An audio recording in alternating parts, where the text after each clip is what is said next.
we started doing these weekend workshops, and when we did, we started seeing people have some really dramatic health changes. And I thought, okay, let's go from Friday night, Saturday, Sunday. Let's do a 4.5-day event. So we started elongating the events and started seeing more healings and more changes. And then I thought, God, if we could have people for 7 days, it would be really awesome. And so we started doing these 7-day events. We've done 30 of them now, in fact. Wow.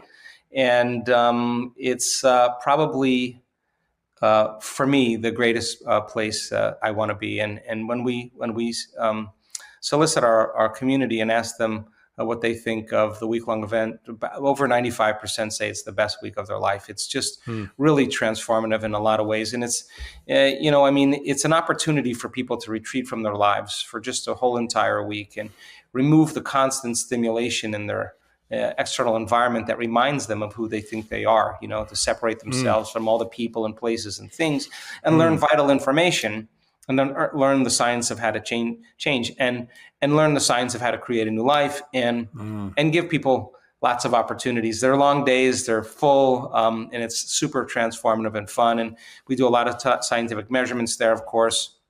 But you'll witness some of the most incredible miracles in a 1-week period of time. We just had a guy that was a veteran, a Green Beret, that had a lot of physical injuries and accidents and had PTSD, had brain injuries. He had broken lots of parts of his body and was pretty much suicidal at this point.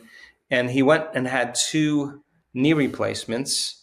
And when he came out of the surgery, he said he felt like his feet were on fire. And after a couple of months, he asked the doctors to cut his feet off because he couldn't handle the pain. And they said, we can't guarantee that the pain will go away. Pain will go away because of phantom pain. So anyway, he came to the event, salt of the earth, ex-military guy, just wide open, doesn't know anything, just tell me what to do, perfect person.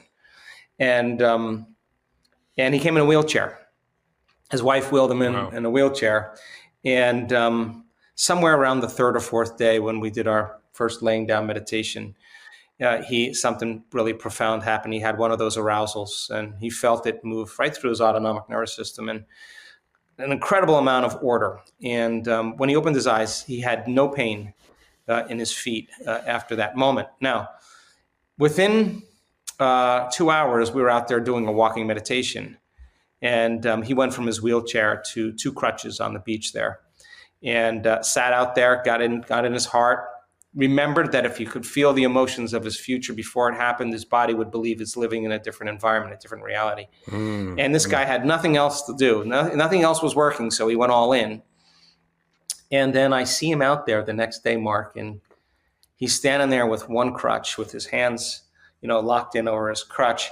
And I'm just looking at him, the wind's blowing in his hair, and he's just, as you could just tell, this guy is hooked up. And there's 1,500 people on the beach, and he's right in front of me. And I swear, you can ask anybody at this event. I turned around, and this guy was running down the beach. And the volunteer that, because with people with crutches or wheelchairs or handicapped, that we have volunteers.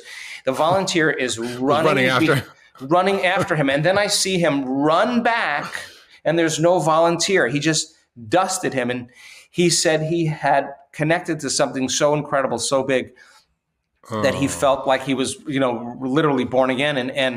And to this day, he runs now. He has no pain. He has no depression. He has no suicidal tendencies. Amazing. I mean, he's in a new body. He's in a new life. He's in a whole new future. And so you see those,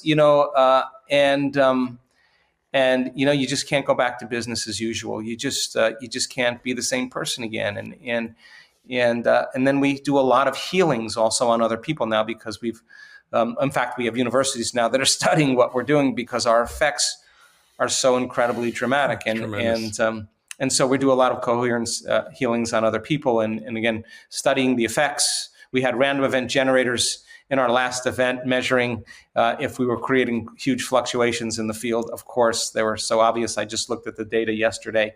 And I love people to see it. I want people to see it. And if a person is part of someone else's coherence healing, I want them to know that they healed that person. I want them to know how powerful they are.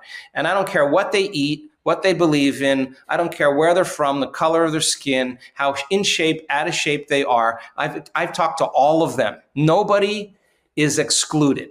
That all forms and walks of life are doing this collectively, and it's becoming a new consciousness. And what I mean by that is, what I'm saying is, consciousness is awareness. The moment you become aware of possibilities that you were unaware of, now they exist. And that means that other people can step into those footprints, not just as a possibility, but witnessing the possibility in front of them as truth. Because the person who's standing on the stage, who's talking about how their stage 4 cancer went into remission and there's no metastasis in any bone PET scan, and you can see the before and after, I'm looking at the audience and everybody is leaning in. You know why? Because they're looking at truth. They're staring truth right in the face, and they can't deny it. And that person isn't telling a glamorous story. They're going to tell you the real facts of what happened to them, and it's going to be relatable. And so we have really compelling evidence in our scientific studies, and we have really compelling evidence in our testimonies of students in this work. And evidence is the loudest voice, and that's what's going to make a difference.